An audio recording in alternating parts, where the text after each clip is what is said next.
Hello, everyone. I'm Mike DeVerde. I'm the rocking chair of the OmniFuturists group. And I'm going to talk today about a business concept that I have. The world is in polycrisis. I won't be talking about the horde wars devastating lives, but I do want to talk about the homelessness crisis and the climate change crisis. I've been thinking that the deeply troubling problem with the economic singularity, which we all have been working on, is that no one is planning how to prepare for it. So what if that's a benefit?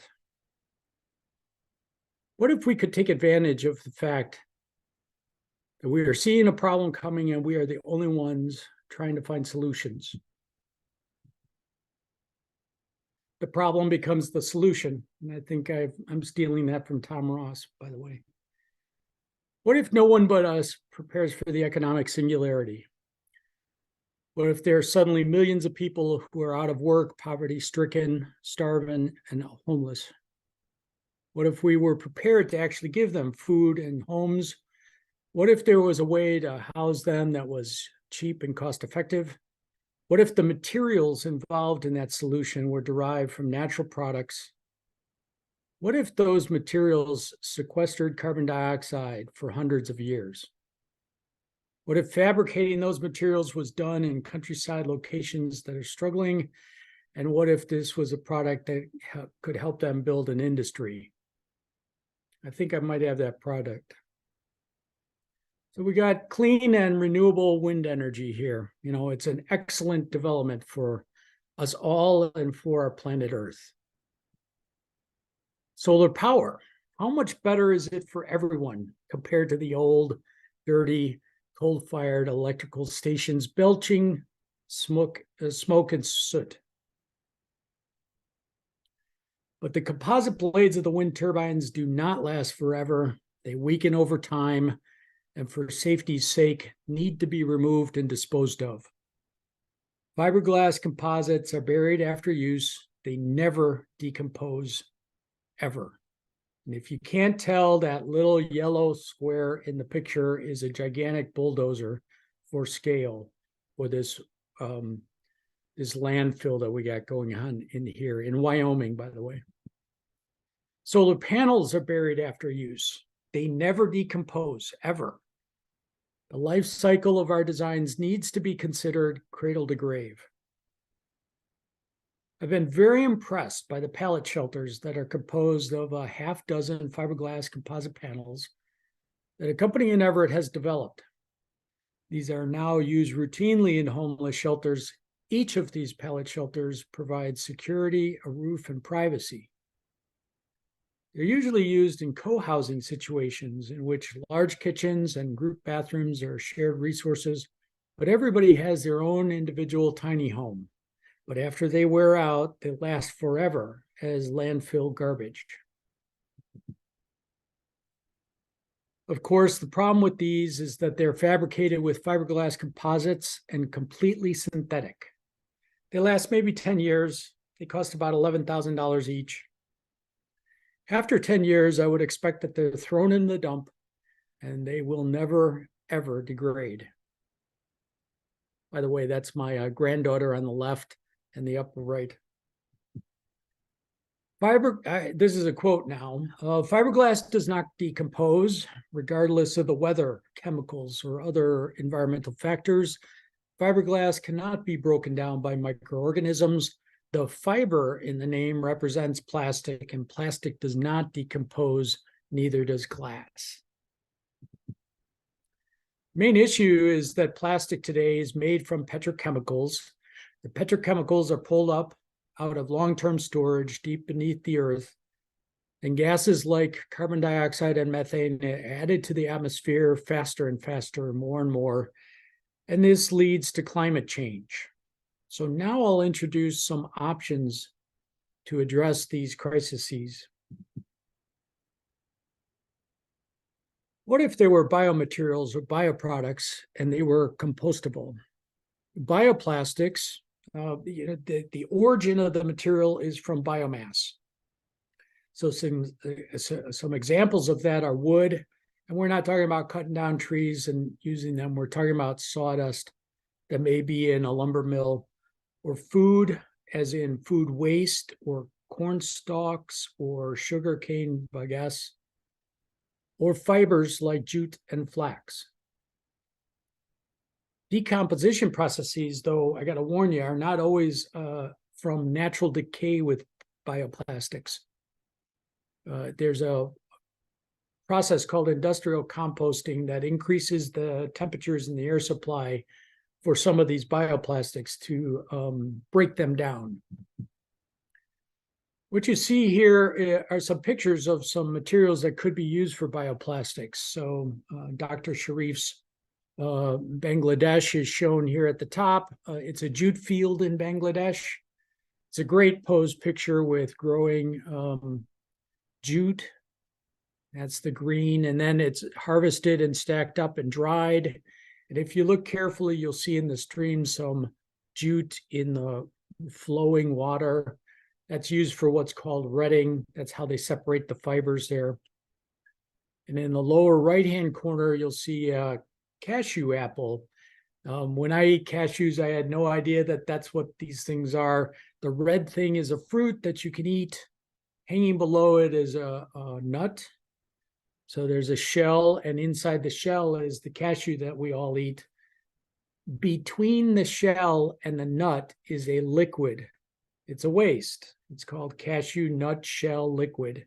We'll talk about that later. So in the lower left-hand corner, you see a flax field in good old Saskatchewan, Canada. And you see in the center lower some of the products there, flax straw in the back, flaxseed in the little dish on the left, and then linseed oil. Now, when I started looking for bioplastics and materials, I had no idea what to use. And one of the materials being researched is jute. I had no idea what jute was, but it turns out that that's what burlap is made out of, right? So jute is the material that's woven into a fabric for your burlap. And then I don't know what flax is used for. Well, it turns out that if you know what linen is made out of flax. You know, they do this weird thing where the plant is called flax, but then linen is made out of that material. And then linseed oil is from the seeds. Now, in Saskatchewan, they're growing the flax for the oil seeds. Okay, so we'll get around to that quite a bit later. Now we're going to talk about a different material. The material is called biochar. Let me get a sip here. All right, so biochar. Carbon sequestration is carbon negative. Okay, and so we're going to talk a little bit about what that really means. So on the left is the natural process. Carbon dioxide is pulled out of the air by plants, and they use the carbon in there to create the wood, the leaves, the fruit, the nuts, the roots. And on the left, you see down at the bottom there, it may be very tiny for you. My apologies. You'll see this stuff later. It says carbon capture by photosynthesis, and it's carbon neutral. So all of the carbon that's brought into the soil carbon, once everything decomposes, the carbon dioxide is released back into the atmosphere. It's a perfect cycle. There's no imbalance there. This diagram just to the right of that, there's a process that's introduced in here. That bright orange sunburst says pyrolysis.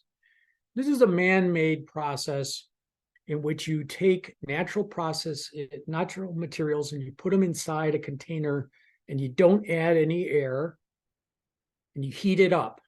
And what that does is it drives off the volatiles. If you think about what organics are made of, they're made of carbon, hydrogen, and oxygen. Okay, and if you heat it up, what comes off is a lot of hydrogen and oxygen. So you get a lot of steam, but you also get some methane and what they call syngas are driven off. And what's left behind is almost pure carbon. And so on the right, you see these diagrams here. The A quadrant, the upper left, is a bunch of just nutshells, right?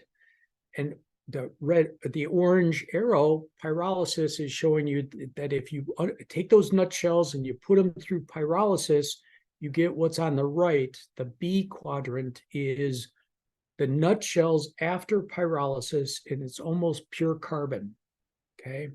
The two photographs on the bottom are what you call photomicrographs. These are photographs through a microscope. And what they're showing you is that what's left is like this sponge-like structure that is pure carbon, okay?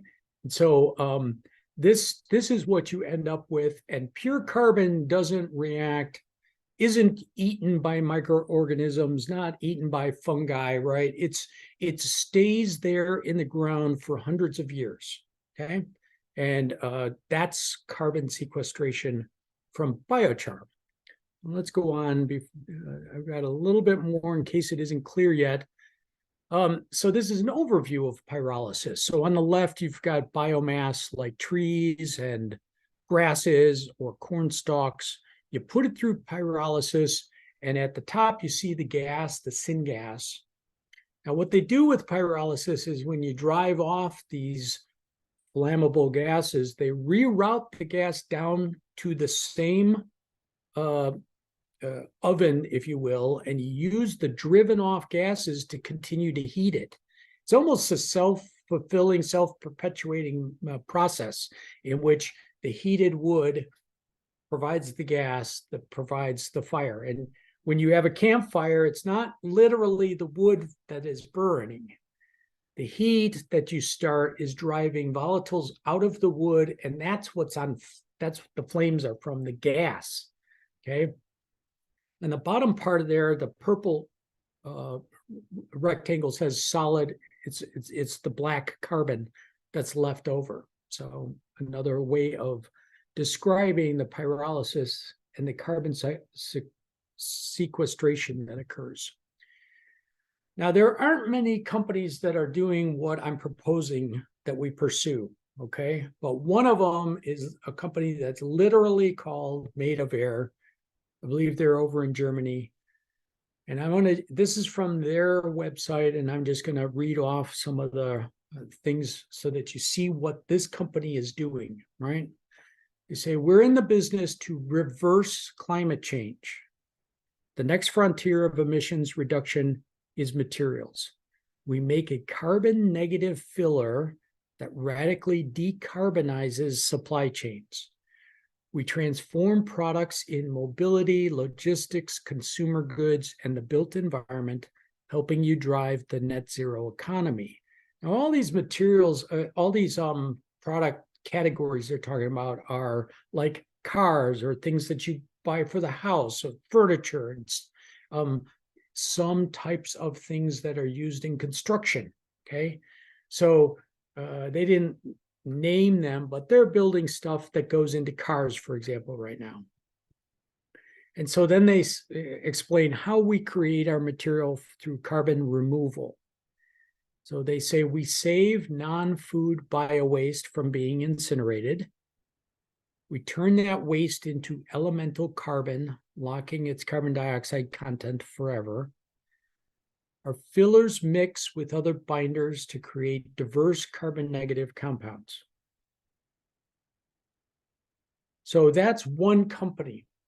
Now, it turns out that the interest in taking carbon out of the atmosphere is a problem that many people are interested in. There are certain groups that are investing in it, and certain philanthropic groups that are funding these efforts. And unfortunately, there's a whole bunch of people out there trying to take advantage of these people, and they're selling them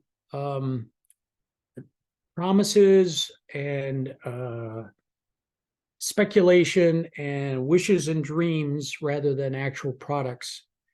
And so there's a lot of shucksters out there taking advantage of these people. So what do you do in a case like that?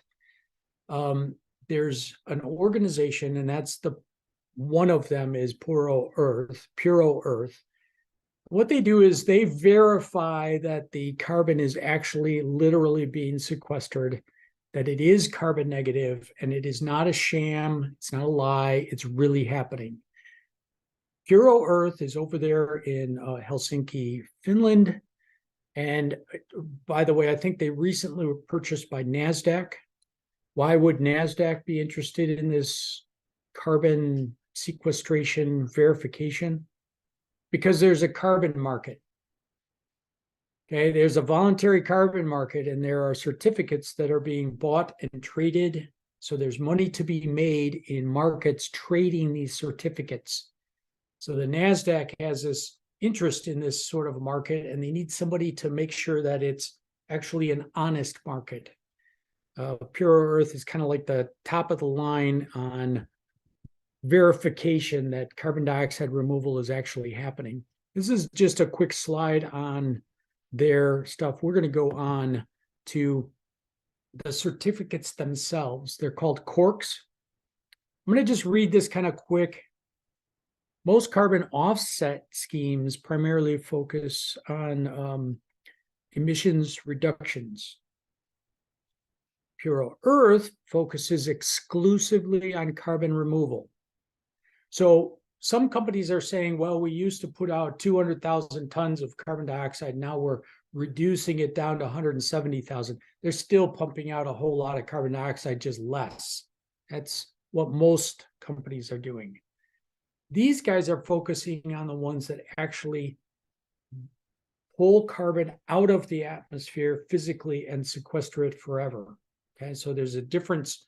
There's offsets and then there's reductions, right? So we at Puro Earth ensure companies can neutralize carbon emissions with science-based carbon removals and remain trusted on the road to carbon net zero.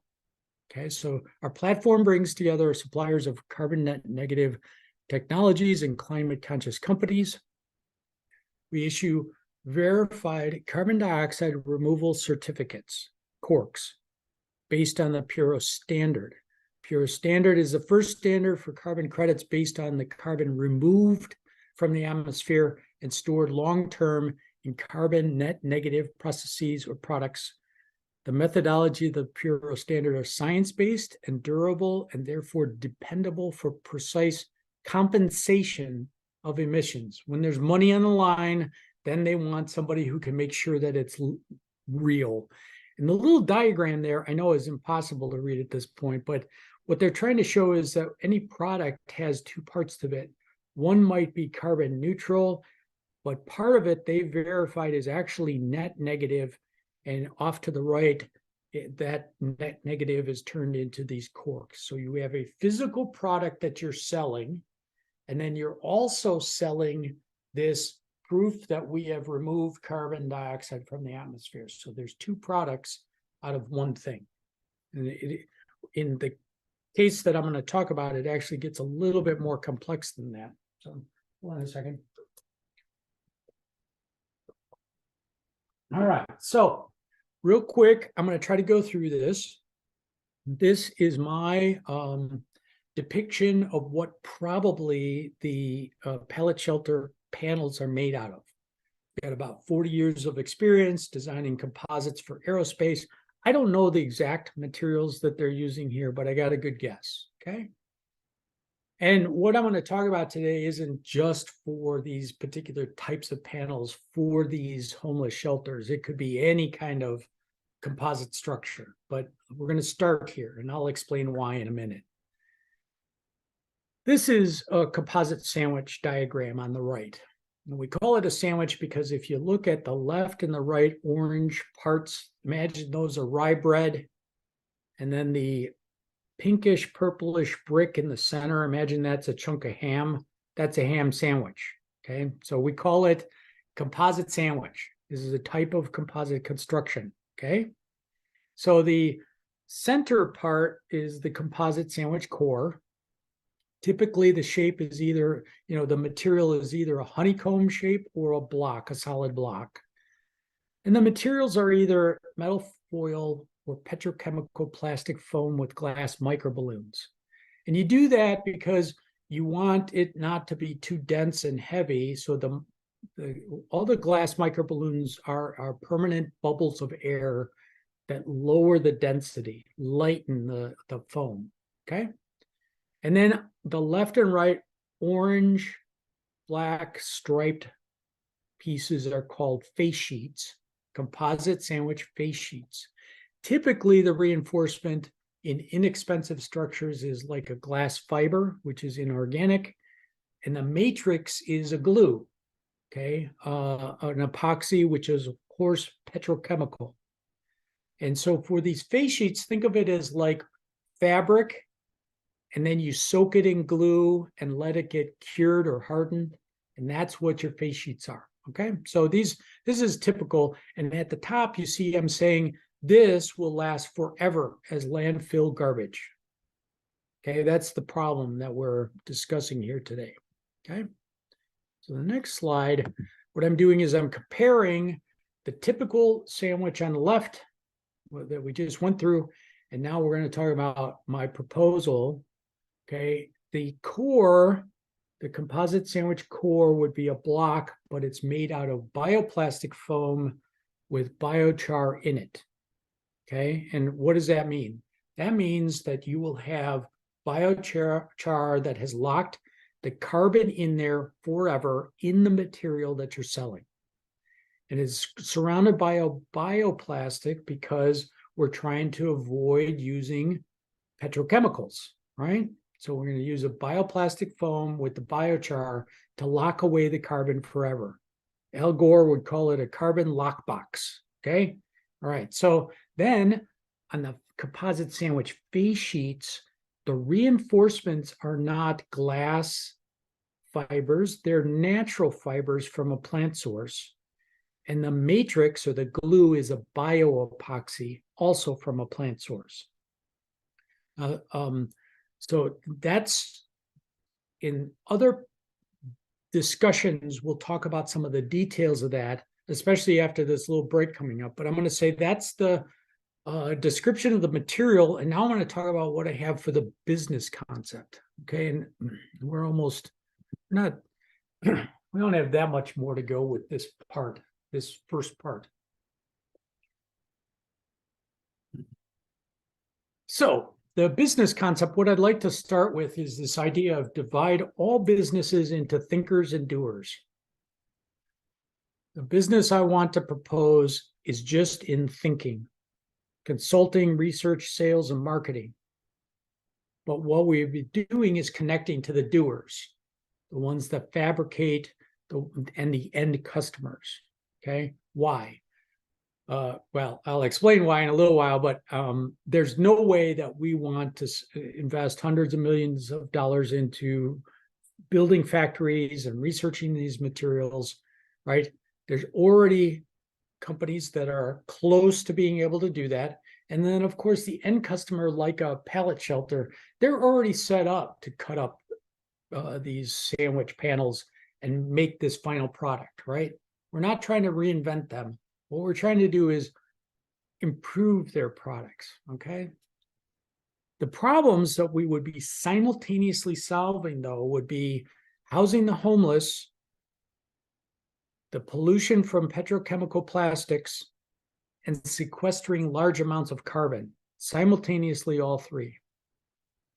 And so our strategy is to find willing biocomposite manufacturers to supply to the pallet shelter fabricators. And we would be taking sales commissions and consulting fees, but we keep our capital costs to nearly zero, okay? So one of the questions has to be right away, why in the devil would you focus on the homeless as your end customer? Talking about people who are having such a tough time, they're so poor that they can't afford rent and food, right? The problem with biomaterials is that they're not going to be cost competitive with petrochemicals for decades, okay? Petrochemicals, petroleum industry has had a century to get all of their cost efficiencies down. They've squeezed every half penny out of everything that they do. There's no way you're going to beat them on cost. There just isn't, okay? As with organic food, for example, You're going up against the industrial agriculture complex with your organic little farm market farm. You're never going to be cost competitive. You can't be, right?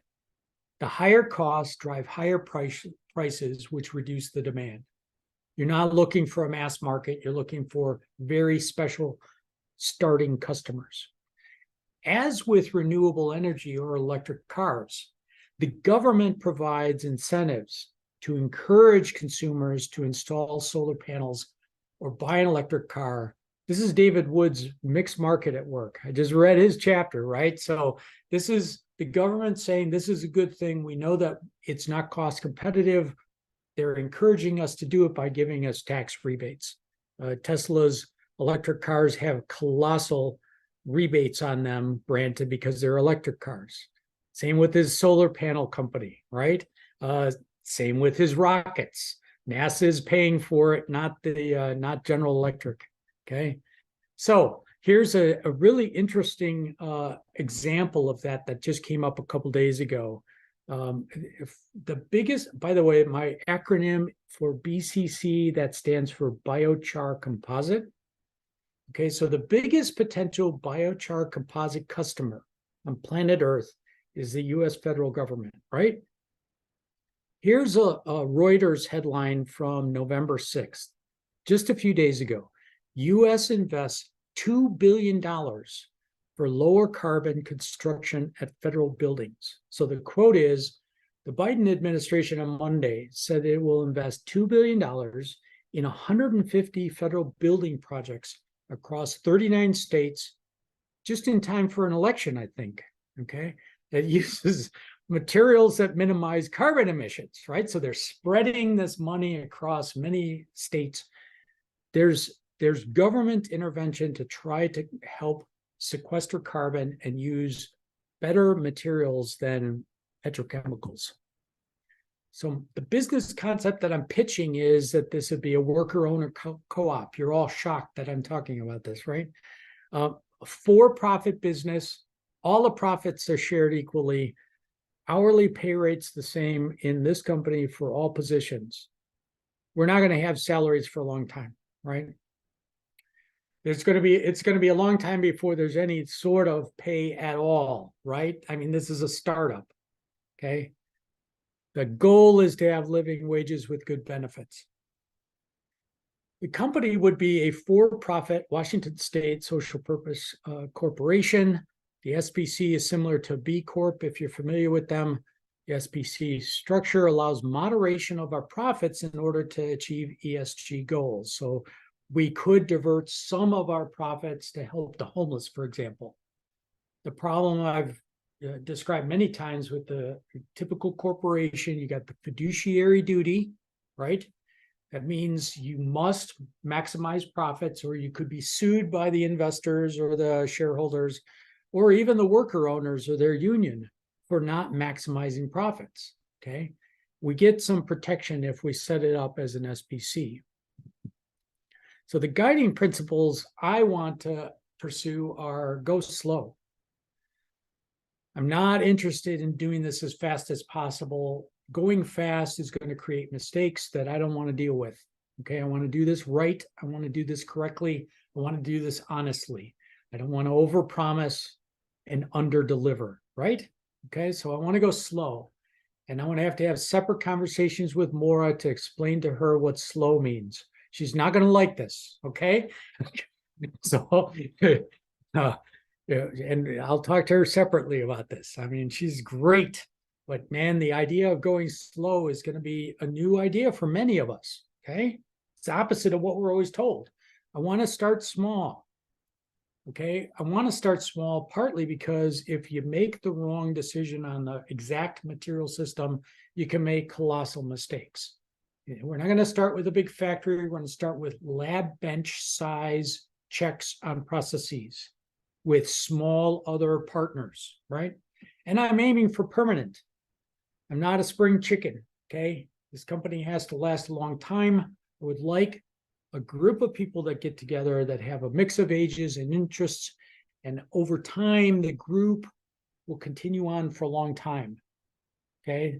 I do not want to be a sole proprietor, and then when I turn 75, I have to sell it or something. No. And I do not want to focus on growth for growth's sake or profit for profit's sake. Okay. I'm trying to do good here, and we all get a decent amount of pay for doing good. That's kind of the goal. This is the last slide in the first section, I think. Oh, no. Okay. No, there's 2 slides. Sorry. So the next steps are first a survey for interest. There may be a lot of people here who really don't like this idea. It doesn't fit well with what they want to do. It's perfectly fine. If there's a lot of people who are not interested, I'm willing to take this and start another group. Okay, so just don't feel like there's any pressure to do this just because you're in the OmniFuturists, all right? We'll do the survey. Then if there's enough interest, then we'll set up a steering committee. And none of these people would be committed to being on the board of directors, but possibly you'll need a management structure even with a worker owner co-op, right? It's not a mindless, headless thing, okay? But anyway, so you form a steering committee, you develop the business plan, and you determine if there's sufficient interest in the market for this. Determine whether or not there is a profitable path forward, because we might examine it closely and find out this will never make a profit. This is a fool's errand. And we'll say, okay, sounded great, but it's never going to survive. Okay, that would be a bad outcome. We don't want that outcome. We're going to determine whether or not there might be grants. We'll look for biomaterials research, homeless programs, government carbon sequestration funding. Once we have some form of a good business plan, that will meet again. The steering committee will explain the results on the examination of the idea, and there'll be a vote on whether or not we incorporate. Okay, so now we're on the last slide, and I wanted to explain. There were a few people that I insisted I wanted to schedule this around, and I think I screwed up with Dr. Sharif. It's a shame. I probably didn't invite him or make it clear enough to him that he's critical to this, but he's here. Pardon? He's here. Oh, good. Oh, good. Okay. I can only see some of the names on the side here. So good. Okay, good. All right. So Jasmine's first, and there's a very particular reason why Jasmine and I have been talking about the homeless issues for a number of years now. She's very familiar with BioShelter. She is deeply involved with the local homeless community. If you don't know it, Jasmine she's the business founder. She's a leader of a for-profit business that services the homeless community in Everett. Okay, and her company has been expanding, and she's been increasing her staff. We all know that this is unfortunately because the homeless crisis is continuing to get worse over time, right? But she is a hard worker and very knowledgeable, and she's also the inventor of the number 2 kits. Okay, and if you don't know, the quick story is during the COVID lockdown, they locked up all the bathrooms, and the homeless had nowhere to go. So they're pooing on the sidewalks and in the streets and in the doorways in businesses near her business, and the businesses were very upset. And so her idea was to make this number 2 kit, which is a bag that has inside it a commode bag that you use for, say, some of the folks who have to have bedpans and so forth, some wipes, some gloves for, I want to say for the health of the people, for the and then the hand wipes, and I'm missing all the pieces because I'm kind of gibberish at this point. But anyway, so she made up this kit. It's great, and I was shocked to hear her say the other time recently that she's handing out 1,500 of these a month, and each of them with their different bags and the gloves and the wipes and everything. She was concerned because, of course, we're eliminating the use of single-use bags. So is she solving a problem to create a different one, right? Well, these number 2 kits might be, instead, we might try to find a very good bioplastic that would be not only good to help in the homeless until the bathrooms are opened up, but also decomposable and not a threat forever microplastic type problem. Okay, so Jasmine's number one on my list. Then Dr. Sharif and Tom, which you all know are involved with business between the two involving Bangladesh. We will talk about this later after the break. My research shows that the Akij Group is a conglomerate in Bangladesh that does a lot of things that are aligned or similar to what I'm talking about. We'll talk about them in a little while. You grow jute, cashews, and tulsi. We'll talk about tulsi in a little while. In Bangladesh, they're both familiar with business startups, marketing, and media. So obviously they're hitting a lot of things right there, all right? Now you guys are going to think that I pick you for friends because of where you live. For crying out loud, I didn't even know what bioplastics were 3 months ago, okay? I started looking for these materials. What could you make them out of? And I see flax. I don't know what flax is. The Europeans are big on the flax bioplastics. Europeans, they're building boats and stuff out of them, okay? Well, where do you grow flax? And I go, start looking around, and Saskatchewan is like the dead ringer bullseye of a colossal, it's like 1 million acres of flax there. And flaxseed oil has been declining, as has the flax over time, because everybody's making everything out of plastic. Okay, so we'll talk about that in a minute. But of course, she's right there, Saskatoon, okay? Flax fiber, linseed oil, and she also knows marketing and media. So these are big things for what I'm proposing. Maura and Alan, along with a lot of other people here, big on business startups and marketing, and I bring up the rear with composite structures. Okay, so these are the connections in the group that I'm highlighting. Everybody's going to have something to do if we do this. Okay, so I need just a couple minutes break for my throat. Come back in like 5 minutes. I need 5 minutes. Okay. And then this took 40 minutes. That's what I thought it would take. I've practiced this a few times so far. We'll come back in 5 minutes and we'll continue on. Okay. If anybody has to leave, don't worry about it. Maura asked, is this mandatory? Of course not. Okay. And we're going to have it recorded. So if I know it's late for some people, so if it's too late and you got to go, okay, we'll be right back.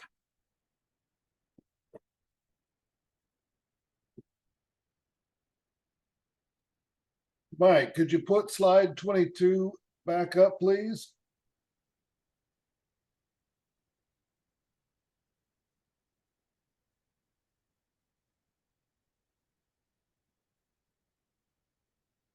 I guess not. I guess he took off.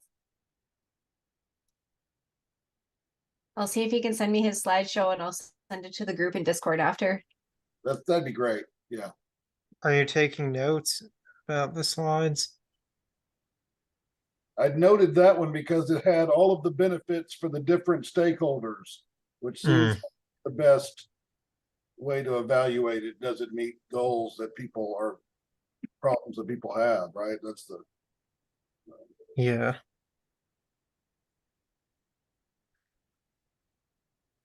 Well, I'm sure he'll just share it all with us. Do you know if this is for his chapter in the book? no. I mean, he hints. It's. I don't think it is. He hints at parts of this, but not as a business plan. Okay. I found this company's website from Finland here if you want to see that. Puro Earth. That sounds interesting. Crediting platform for engineered carbon removal. Let's all go to the lobby. Let's go to the lobby to get ourselves a treat.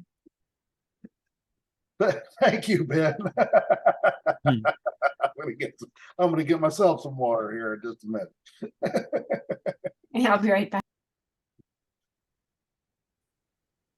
Yeah, NASDAQ buying Puro is pretty good. That's kind of a great auditing pedigree for the carbon market. That's pretty good news. Yeah, indeed, indeed.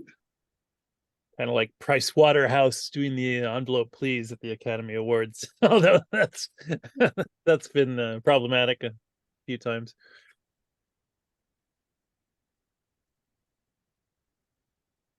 Yeah, I thought we were going to be talking about a business for the OmniFuturist book, but this is good stuff too. I think I want to do watershed OmniFuturist yellow pages kind of thing, directories. People need to get aware of what watershed they're in, and then the watersheds can become digital twins of seasteads, because there's a lot of potential for the whole ocean development thing.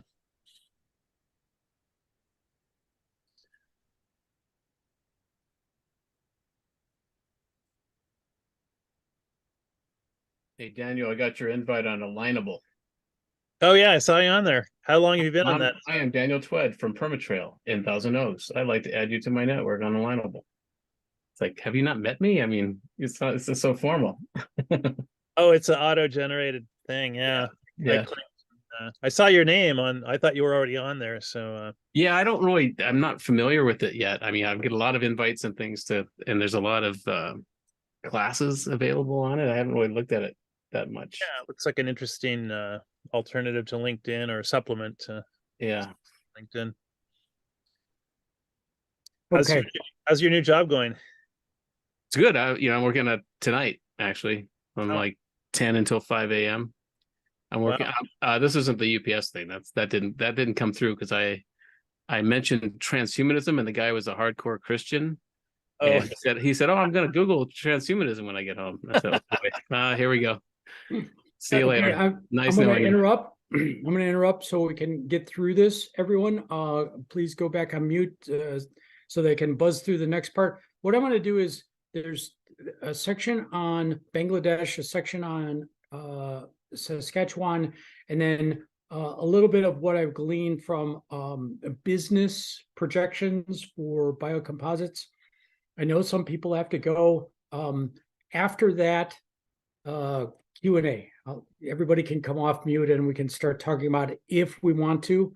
The other version is we could have a separate meeting. Okay, so let me just keep going.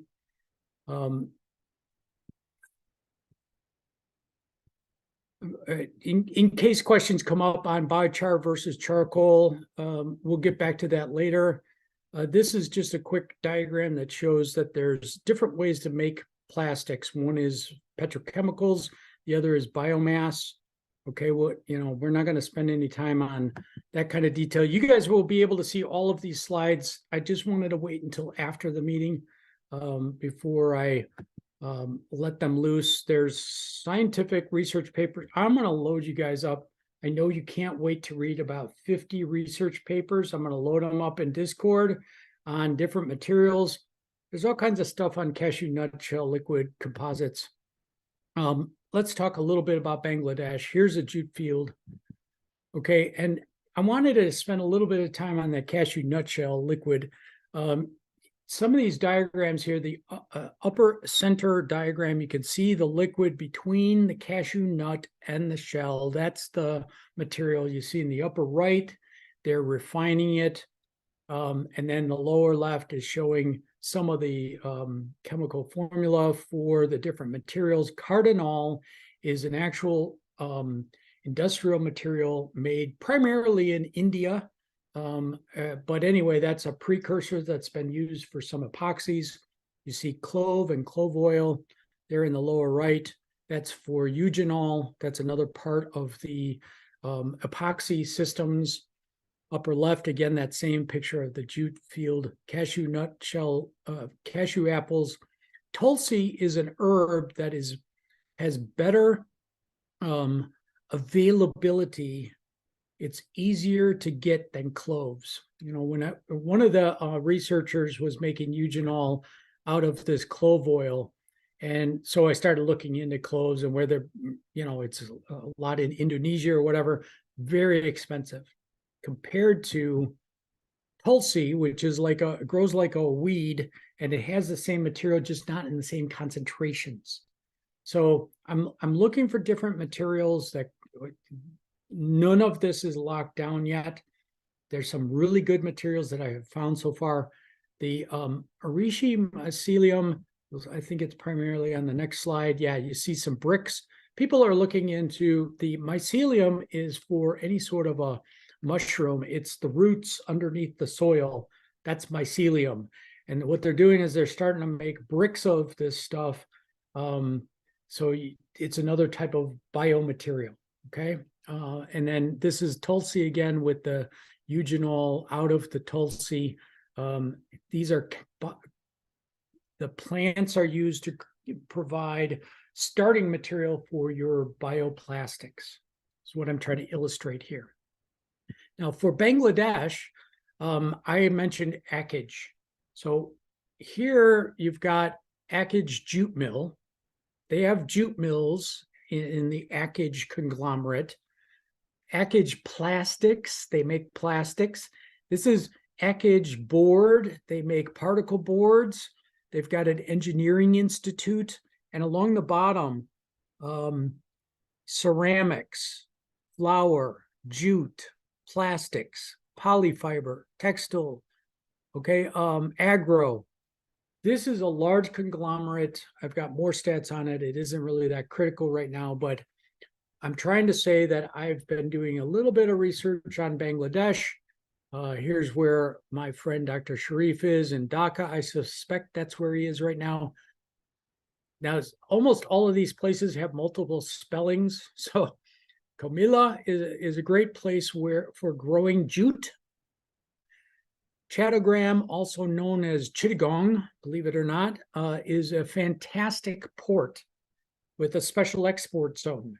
And these zones here that I've highlighted are great areas for cashew nut cultivation. So you got jute, you got cashews, and you got this processing zone. So the idea would be perhaps that the jute jute fibers are separated in the jute zones, the jute fields here.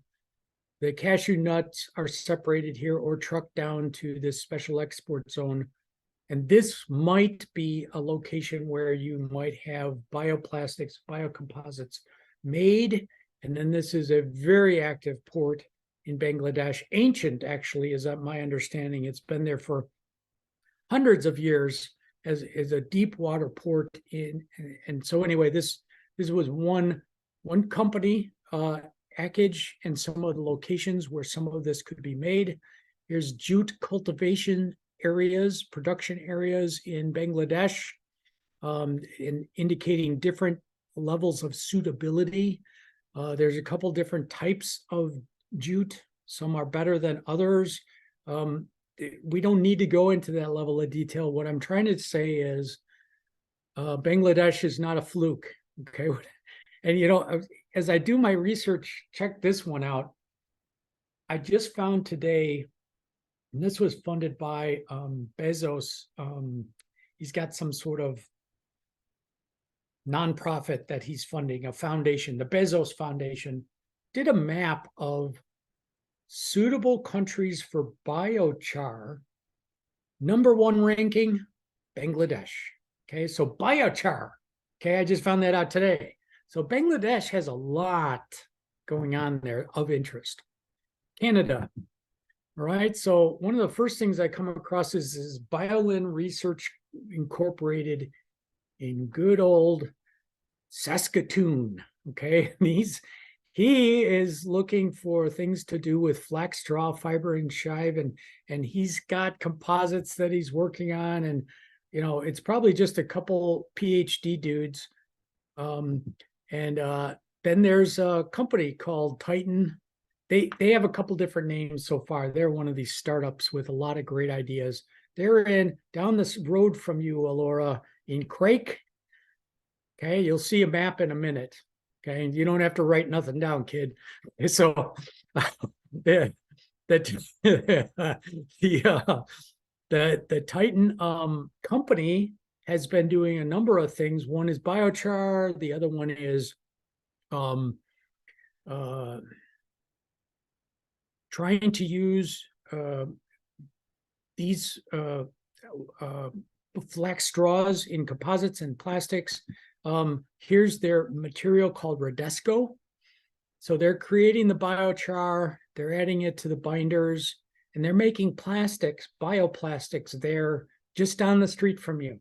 Okay. Several people have pointed out that here's your flax acreage in Saskatchewan. Here, the flaxseed growing regions in Canada. Apparently, there's about 1 million acres of flax that's being grown. And do you know what they do after they get the oil seed? They collect the oil seed. You might have seen this as you drive around. They burn the straw in the fields. This is typical industrial agriculture where I've been taught recently, because of all the regenerative and organic that I'm learning, that the idea is to kill everything. Kill everything. You kill the weeds, you kill the birds, you kill the bugs, you kill everything, the fungus, except the crop. Only the crop is allowed to live. And so if you leave the flax straw there, then the little mice and the rats or whatever are going to be eating it or whatever. So you burn it all.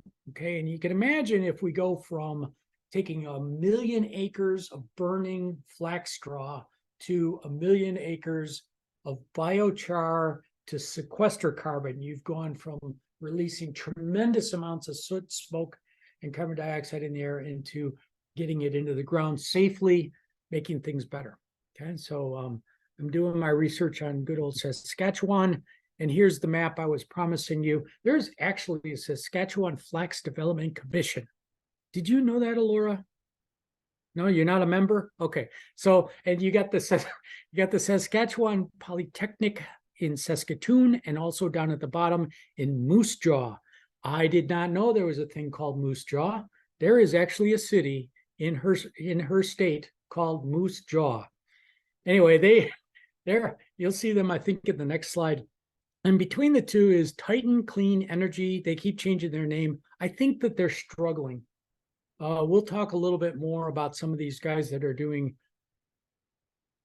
I read a terrible story. This is one of the companies recently had its stock value collapse. None of the ones I'm talking about here. And it turns out that they're clear cutting forests in British Columbia. They're making pellets. They're shipping them 11,000 miles over to England, where they burn them as a biofuel. Okay. They're claiming that they take the carbon dioxide and pump it into the ground, sequestering it. I don't believe any of it. Anyway, some of these companies are going under because they were counting on zero interest rates forever. And guess what? They're not zero anymore. Okay. And so some of this flaky financing that these startups have done has come back to haunt them. And they're going belly up, a lot of them. So in Saskatchewan Polytechnic, okay, there's something called SLICE, Sustainability-Led Integrated Centers. They don't spell centers right over there, it turns out. Centers of Excellence. That's why the red line is there. It's spelled wrong. Anyway, Carbon Smart Technologies. See, they changed clean energy, Carbon Smart, whatever. Worked with Sask Polytechnic Innovative Manufacturing Center to develop a biocarbon master batch that could replace traditional carbon black. Carbon black is formed by the incomplete combustion or thermal decomposition of hydrocarbon fuel or natural gas. It's used in everything from tires to paint to plastic. And because it is fossil fuel based, the production of carbon black has some of the highest carbon emissions of any chemical. Titan was already producing biocarbon from waste biomass, such as construction wood waste, sawdust, agricultural residues, for 4 carbon products used in animal feed, odor, they misspelled odor too, odor elimination, fertilizer, and health and beauty care. Now here's where the reason I'm reading all this out is, okay, this is a college in Saskatchewan working with the company I'm talking about on biochar. And look at this, with funding from NCERC, REMAP, and the government of Saskatchewan's Agricultural Development Fund, The Applied Research Partnership has explored how carbon black alternative could be produced with biocarbon from waste such as plastics and straw. So now you're taking plastic, you're turning it into sequestered carbon. Project will end in 2022 with a patent for the product forthcoming. Commercialization of the biocarbon is expected for molding grain containers first and then on to. So here's what some of these companies are examples of how we could start. Okay. We take an idea like composite sandwich structures to house the homeless that could also be a carbon sink and go to governments, universities and say, we would like to make some small test pieces to see how good they are, see how well they handle the weather in Canada in the Arctic winters or in Bangladesh in the tropical monsoons. Okay, take them to some extremes and let's see how they work. Okay, and if they work well, then maybe it's worth doing.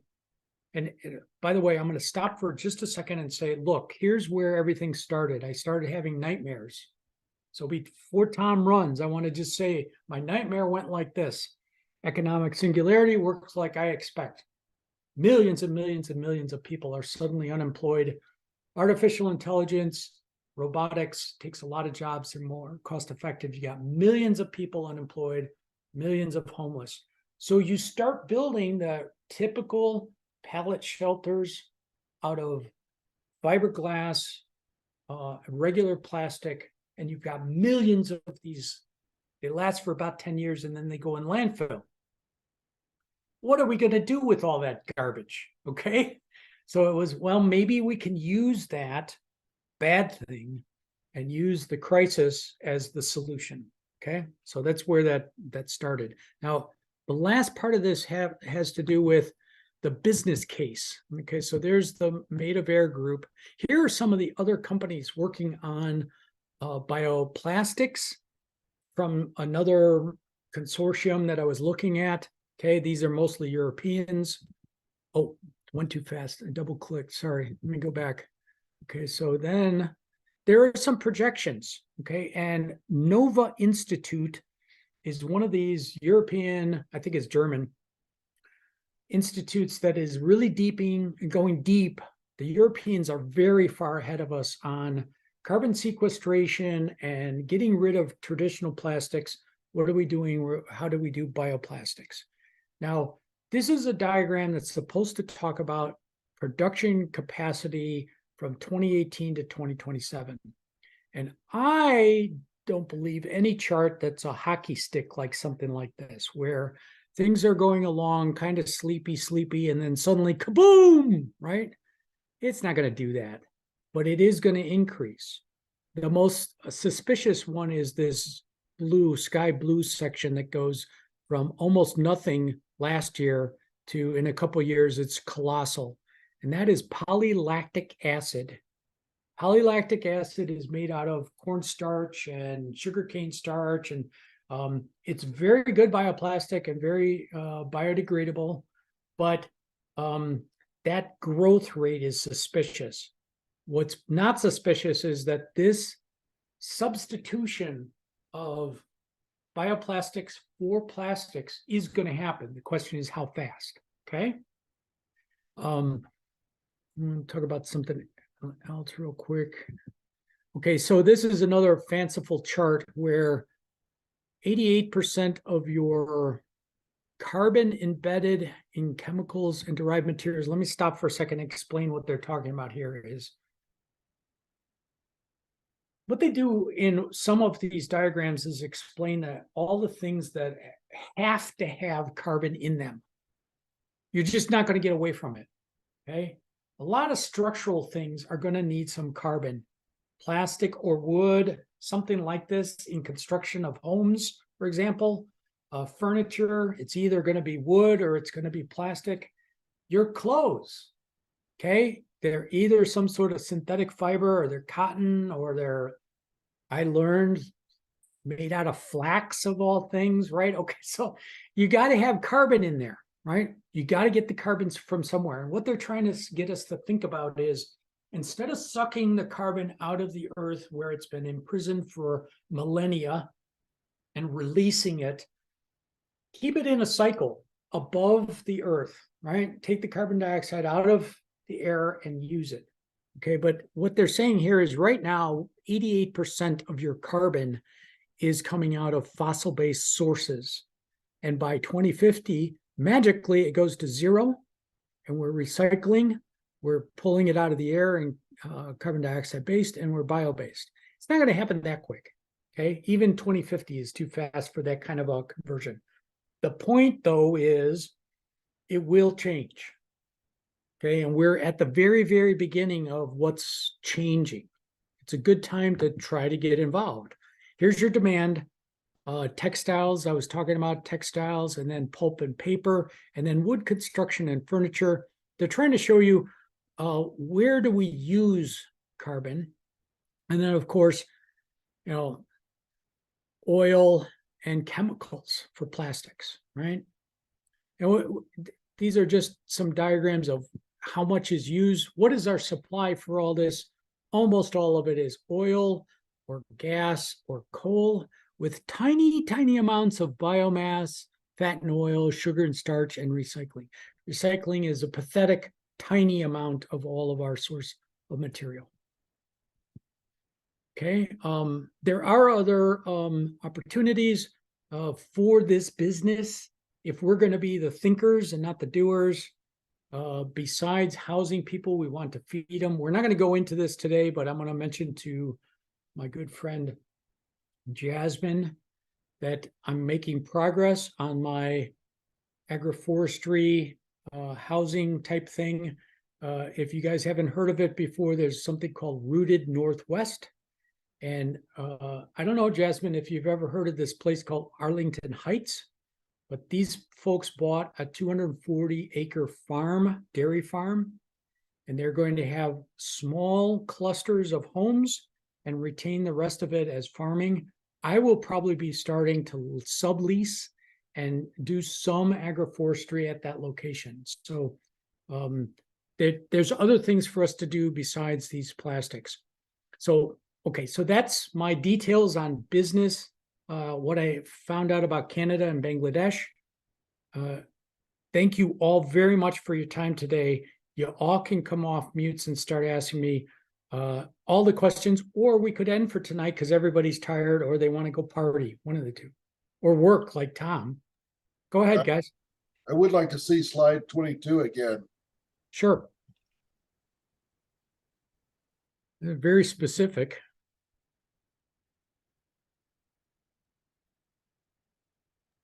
Right, that's got the different stakeholders there. Hold on a second. I screwed up. Hold on. What I wanted to do is get rid of my notes. So hold on a second. So it's big enough for everybody. Sorry about all that, people. Okay, stakeholders. Go ahead, my friend.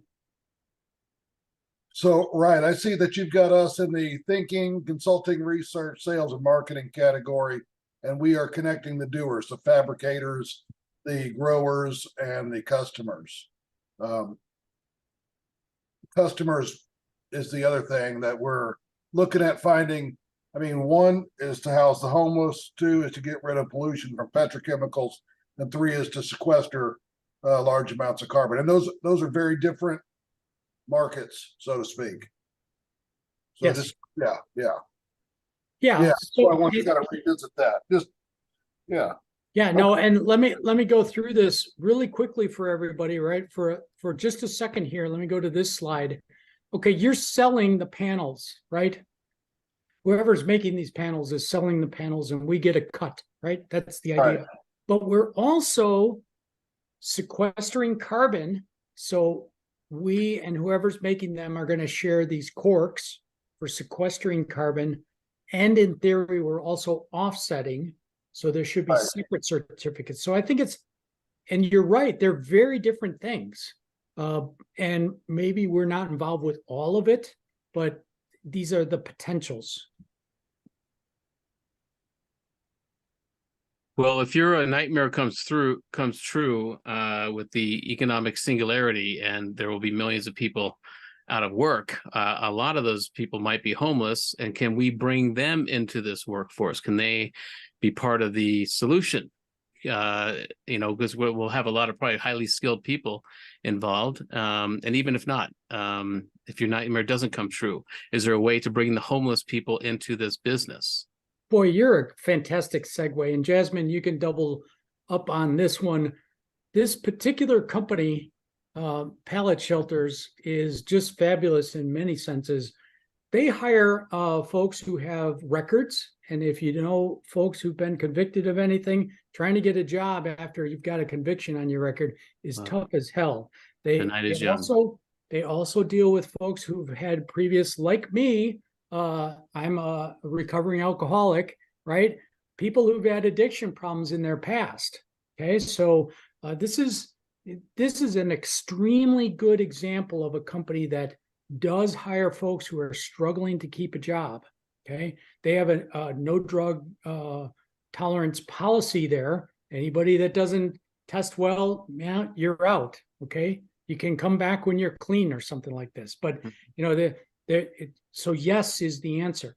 Yes is the answer. Is that, and by the way, if you've heard what I have to say about how we survive, one of the versions is people cluster together on some of these market farms, work together to feed themselves with co-working and co-housing. They make their own food, because if you stay with capitalism, you're going to struggle without a job, right? I mean, that life's pretty tough when you don't have a job in a capitalist economy. Okay, so yes is the answer. I have a question. Go ahead. Okay, thank you. You mentioned about Bangladesh. I saw, yes, Bangladesh is one of the producers for jute, but there are many good players. I think that we have to do more research for jute production. Let's say Rajbari Jute Mill. This is one of the largest jute mill in Bangladesh, but somehow I can understand maybe this kind of production is missing. So maybe we can bring some good partner for this project. Second things, like country like Bangladesh, they are very small, or Japan, they are very small, but we have homelessness related problem. So for that particular issues, do you think this housing for homeless people, we can go for vertical? Then our Prime Minister has keen interest to do this project, but we have elections coming January. Maybe this kind of things move after January 7. I think that one of the things that I really wanted to do, and I didn't emphasize it, my friend, is I think that the relying on a single source or a single location is a very poor idea. And I think that it's a very bad idea to ship things across the Pacific Ocean all the time. So one of the things that I'm trying to do is figure out a place to start with in every continent. Now, Boeing has opened up a division in Brazil. I'm starting to work with Brazilian engineers. Brazil, as you know, also grows jute and cashews. So the answer to your question is yes. I think that we should be looking at making some of these homeless shelters in Bangladesh for the homeless as a demonstration project. Okay, I think that this is how you get the attention of government officials, get some investment funds, is a demonstration project. Because I'll tell you what, when we first started seeing these pallet shelters here for homelessness in America, there was a lot of confusion, because we're used to big warehouses and people are brought in by the hundreds, right? And they're very bad environments in general, is my opinion. Not everybody in there. You got a small percentage of people who have a lot of very difficult problems, who make life horrible for everybody else. If you have these little individual shelters, you got your own privacy, your own security. I think it's a great solution, modular, quick to put together. So yes. And by the way, I'm looking very much forward to seeing what the reaction is from a variety of players in Bangladesh. It seems like there's many things, but what I wanted to do is find somebody who seemed to have the full skill set. So that's why I saw Akage right away. Doesn't have to be. You're the expert. You tell me. Okay. Sure. So this is very good project. Yeah. Okay. Good. Okay. Anything else? Because I don't want to keep anybody too late, right? Well, can talk I've about- been making the case that DACA specifically is a great it is experiencing right now what the rest of the world will experience by 2050, if not sooner. It's dealing with overpopulation. It's got to build up. They are at sea level, so they will have to, deal with that soon. And so I've been saying it's a great place to have a transhumanist village to test out smart homes, sustainable homes, to even test out AI governance and all types of things. It's a perfect place to do that and to bring in transhumanist ideas and transhumanist technologies because it's a perfect laboratory for what the world will be in just a couple of decades. And so the prime minister has she's got this digital Bangladesh initiative, which will and she's got economic zones. If she stays in office, this would be best. But so she's got economic zones with less taxes, and she's inviting tech companies into the country, and so it's a really good opportunity there to test and measure some of these ideas. Very good. Tom, I bet you haven't noticed my shirt yet. I see. I saw it earlier. I was trying to see what it was. I have one advice. Actually, I am more like an entrepreneur. I love to take actions. I build up my own company. I want to move forward. Even my previous things, like many of my projects, do not move forward because of this connecting people. Only connecting people, give your job responsibility to others. 90% do not work. If you are serious about these projects, then let's say transhumanist village, we the transhumanist party's members, we can be entrepreneur for Bangladesh. I can bring, let's say, Prime Minister Office, BIDA, Central Bank of Bangladesh, all of the necessary people, organization who can help these projects. Maybe it can be public-private partnerships. But example, I can understand the American culture. But I saw through this process, 90% of my projects actually not work. I distribute the work, nothing happened. I distribute the job, nothing happened. I go for bring another partner, nothing happened. Only I move with my team, focused, do it, then it's move forward. So this is one of my advice. Maybe you can bring all of the big players, but they will not be your ally, or they will not move with you. That is the questions. And that is my advice. Maybe we can be a good entrepreneurs. We can offer our business to government, and based on that we can move as a public private partnership, and you can use the financial part for World Bank, ADB, for that particular issues. That will be good for doing the project. Yeah. I like that. I do want to make sure that everybody knows that I'm open to just about anything, as long as we don't get, as long as we don't become responsible for constructing large factories. Okay, I want to leave this financially very lean and light. I'm not really that interested in trying to make large factories. I'd like to partner with, if you will, almost like a consortium approach to this, because by the way, also, I'm thinking more in terms of open source. This isn't something that I want to patent. I love this idea a lot, but we'll have discussions about trade secrets, proprietary data, and patenting. But anyway, I'm just letting you guys know that I want this to be put on YouTube and publicly available. If people want to go try to emulate this, there's fine. One thing you got to know is that bioplastics and biochar, there's thousands of different kinds. Okay. And I think that's the key, is actually finding one that really has the right set of economic and technical capabilities, parameters, and the idea itself. If others want to take it, I think that's fine. I like the idea of working with other companies and not directing it necessarily. Dr. Sharif, if you want to have, for example, your own company that's doing this and works with us, that's also fine. I'm definitely not trying to force a certain type of corporate structure or partnership arrangement. Fair?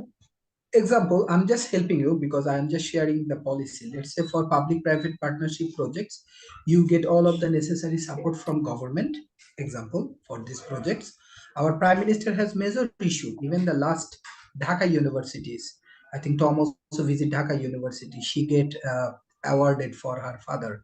Anyway, so things is that she also declared for big project for homeless people. She loved to do that. So things is that in Bangladesh, it's not like China or Singapore, China. So we can be 100% owner of these projects, and we can offer these things directly to Prime Minister. I think Tom also visit BIDA through BIDA and Public Private Authority. We can directly offer to the government, and I'm sure government gonna respond on that issues like jute for, and we also can bring necessary support like land, this that from government. Good. I think Art Ramon is working up a question. Art, what do you think of all this?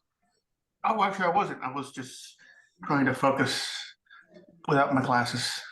Okay, I was just you always have something interesting that you want to say about all this. Any other comments from anybody? Dr. Sharif and Tom have made some good comments. Any other maybe people want to stop and think about it. I'll make the materials available. I'm going to obviously put this into, I don't know, 60 slides. So I'm going to convert it to a PDF and I'll put it on the Discord server. I will also be putting in all the research articles that I've had so far, dozens and dozens of them on different materials and different things for people to look at. And obviously the tempo of the meetings has to change. Can't be once a month. It doesn't have to be everybody, right? But it's going to have to be more often. I'm going to want to hear if this is a convenient time, if we keep it to, a relatively short meeting, if this would work for everybody, because we got to accommodate, Dr. Sharif is just trying to wake up right now and we're about ready to go to sleep. This is a kind of a good time. Saturdays are good for me. I think that the book work is getting closer to being in the done barrel for now. So I'm thinking maybe every Saturday night I make this available and we could just talk, whoever wants to talk about where we want to go next or questions that you think of, okay? I do want to hear from everybody, and I'm sure there'll be plenty of comments in Discord over the next few days on this stuff. Anything else before we go? I'd like to jump in with a comment that there are cities that they pay the homeless to pick up invasive plants. And these are all cellulose containing, and they can be turned into biochar with concentrated solar power very cheaply. And you can actually just weigh the plants and pay people a bounty on, per pound of plants that they've tumbleweeds and awful invasive things that every niche biome has a problem with this. And this is something that has to be done with, we don't have robots that are good enough to do that yet. So I think, this is a way you don't have to have, agricultural bycatch right away to do this. And yeah, making this an open source business plan is the way to go. I think so. That's cool. Dan's bringing up a very good point that I didn't emphasize. The biochar can be made from literally anything that used to be living. And so one of the examples, I mentioned they're setting up this agri-village, what used to be a dairy farm. Cow manure works fine, okay, for creating biochar, okay? Food waste. I just heard a podcast where like 30%, 40% of American food stuff ends up in the trash. Okay, so food waste, manure, sewage, anything that, for example, around us, cottonwood trees are considered weed trees. And so they grow so fast, the utilities cut them down. When they chip them, they give the chips away, right? Because they have mountains and mountains of the stuff and no one wants to burn it because it's stinky. Okay. So anyway, there's all kinds of waste materials out there. I was mentioning the 1 million acres of flax straw in Saskatchewan, right? I mean, there's all kinds of materials that could be. So anyway, yes, Dan, you're right. Just anything. Okay. Anything else before we go? Mike, my impression is that you are very busy with work right now. Do you have the capacity for this? Yeah, no, and Ben's got a very good point. I was tempted to point this out to everybody. I am working very hard right now. That's part of the reason why this would be a co-op. Okay, it will not be Mike doing everything. This is part of the reason why I indicated some of the research companies at university attempts, the folks that are doing already biochar. Our footprint will be pretty light in these projects, okay? And we're not going to be asking for colossal amounts of money.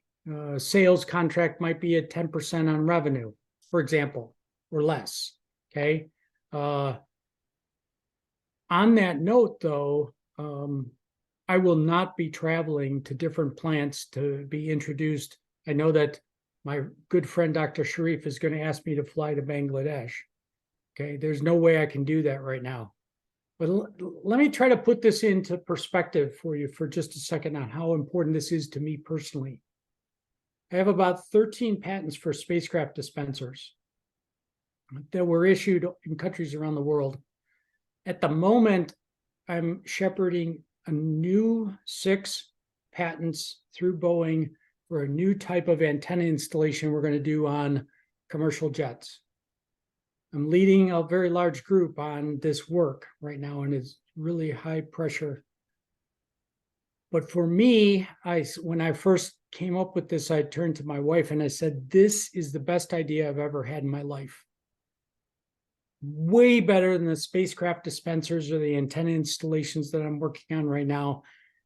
This, for me, is extremely critical. So, Ben, for your question, this next year or two is going to be really tough for me to be heavily engaged. Okay.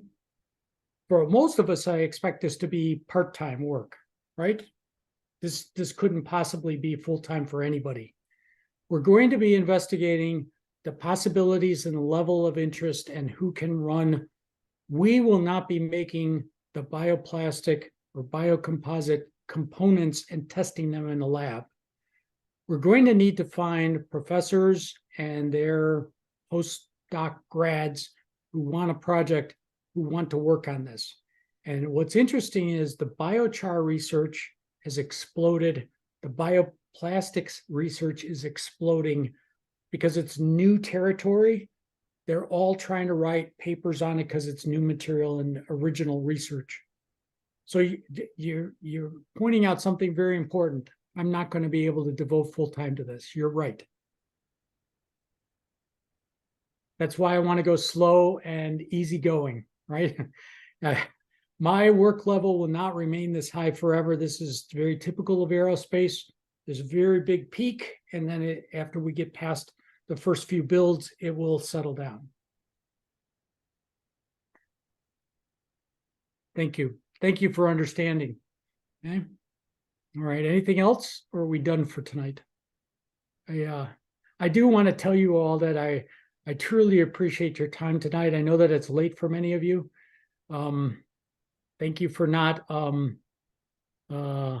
booing immediately. You know, when when your baby is first unveiled, you don't want somebody to say, "Oh, that is a damn ugly baby, Mike."